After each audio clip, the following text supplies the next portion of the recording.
So the next topic that we are going to discuss is electric flux. Okay.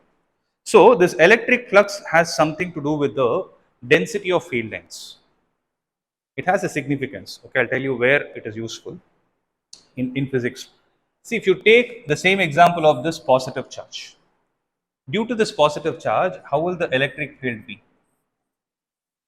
These are the field lines. Am I right? So when you take these field lines, right? Now, when you take these field lines, you're able to see that it is more crowded near the charge, and as you move away from the charge, right, you can see that the distance between them is increasing when I talk about a non-uniform electric field, right? Meaning, if there are field lines, if I take an area here, means if I take my hand and place it like this here, I'm able to see that three lines are passing, whereas if I take the same and keep it here, I'm able to see only one line passing. Means as I move away from it, I'm able to see that the number of field lines that are passing through the area that we have considered is changing, right? So it has a significance. So instead of using the word like field line density, if we call it as flux, right, this flux will tell us what is the strength of the electric field generated due to a system of charge at a particular place.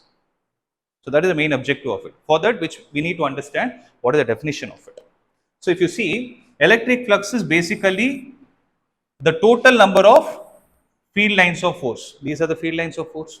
If you calculate the total number of field lines of force that are passing through a given area, the area is the finger that I consider, right? If you are able to calculate the number of field lines that are passing through the given area that you considered, but a point to be added here is through a given area perpendicular to it. Means for this area, you need to take only those lines into consideration, into the count, which are perpendicular to this area. Are you able to understand what I'm trying to say? Right? So that's what electric flux is all about. Right? So when you calculate the electric flux, right? See, if I take this to be the area, and let's say this is the way the electric field lines are there. I have taken a consolidated value of the strength of all those electric field lines through this area as one vector, and I give a name to it called as E. Right. So what is that we are suggesting? So for you to define the electric flux, you need to calculate the total number of field lines that are passing through the given area perpendicular to it. Meaning, this electric field line is supposed to be perpendicular to the area. So the shape is like this, right? The shape is in this way. This is the direction perpendicular to it, but the electric field is like this, right? So if I take this angle to be theta, right? Now there is a point to be noted that for any surface, when you talk about a two-dimensional surface or a three-dimensional surface, the area that you have considered is always perpendicular to the surface. How is it? It is perpendicular to the surface. And the next point to be noted is in the outward direction. In the outward direction. Okay, I'll tell you what is the meaning of that outward in the case of 3D. So as of now, you're able to see, the circle is there. I've considered the aerial vector to be perpendicular to the surface. So this is going to be the direction of area. So electric field and area, they are acting at an angle of theta with respect to each other.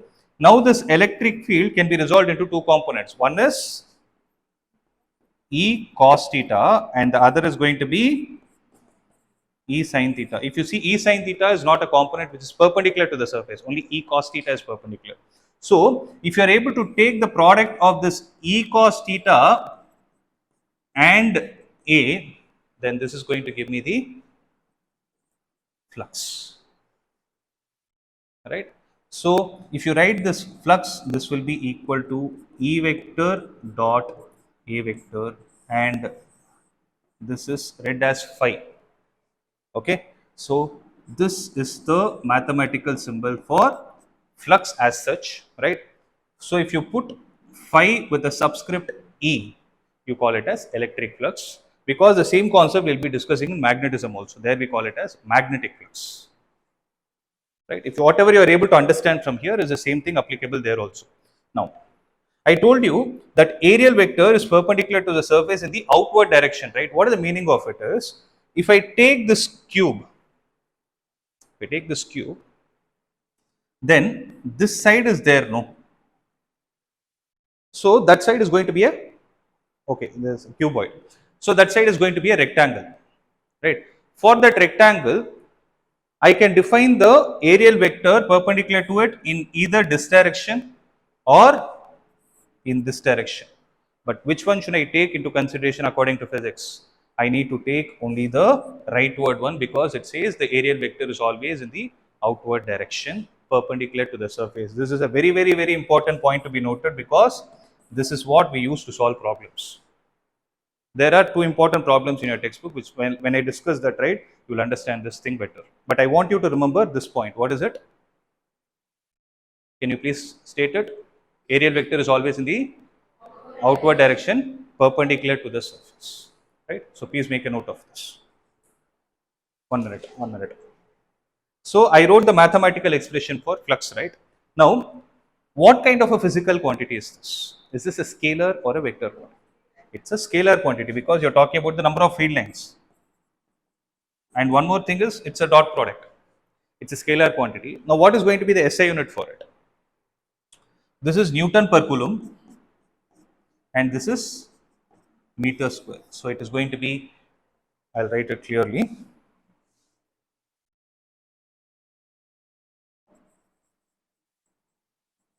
What is going to be the unit? It is going to be Newton meter square per Coulomb. Am I clear with this? Right. So now we can make a note of this. This is all about electric flux. The few more topics that are pending is, till now we were discussing about the point charge, right? But it is not necessary that always the system will be a point charge. It can be an extended charge also. Like, see, you can think of your pen getting charged. If you take your pen, right, it is a linear charge where you have everything getting charged. If you consider it to be a cylinder, then it will be a three-dimensional charge. So those are all called as extended charges. So I'll just give you a brief of what we are going to discuss next. Okay, just give me a minute before you copy this. So we'll be discussing about this thing. One is charge distribution, where there are three types: linear, surface, and the volume ones.